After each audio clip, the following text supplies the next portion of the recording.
Hujambo? Jambo. Labda tu tueleze jina lako ni nani, unatoka region gani na uko assembly gani na ulimjua aje mzee Kibisu? Majina yangu ni Josephat Ayodi. Nikiwa kutoka assembly ya Gashe assembly, nikiwa ndani mwa region ya Gashe region, nikiwa mkuu wa vijana Gashe region. Huyu mpendwa Kibisu namjua sana, anafanya kazi ya vijana, tunafanya kazi na yeye. Namuelewa sana kwa sababu hata kuondoka kwake kumenitia wasiwasi sana, kwa sababu tumekuwa pamoja tukiwa na yeye kama vijana.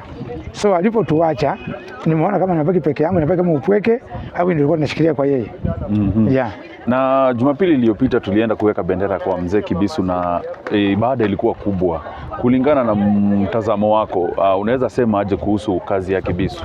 Mtazamo wangu kwa upande wa kazi ya Kibisu, hata mwenyewe mliona na macho, kwa sababu Kibisu alikuwa mtu kujitolea, alikuwa mtu wa kutembea, alikuwa anajua Mungu, anatembea kila mahali, anaelewa vijana, anafanya kazi. Ndipo uliona ibada ya Kibisu ilikuwa ibada kubwa sana, ambapo ibada hata sioni kama kutakuwa na ibada nyingine katika hii Kiambu kwa ibada kama hiyo.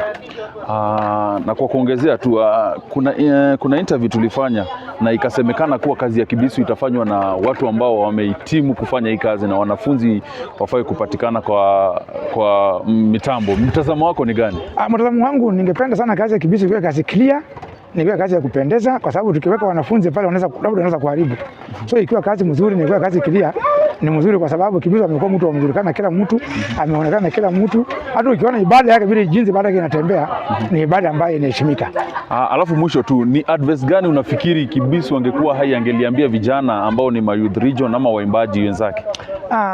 Marehemu Kibisu alikuwa mtu wa kujenga, alikuwa mtu wa kufunza, na alikuwa mtu wa kuelimisha vijana. So ninasisitiza, kwa sababu sasa huo mwito tujue sasa nani atakuwa anaelekeza vijana hawa. Licha tungali tupo, lakini alikuwa na mwito wa kusema. Na watu walikuwa wanamuelewa kuliko hii karibu Kiambu yote asiaona. Asante sana, tumeshukuru na Mungu acha akutende mema. Asante sana. Asante. Mbarikiwe sana.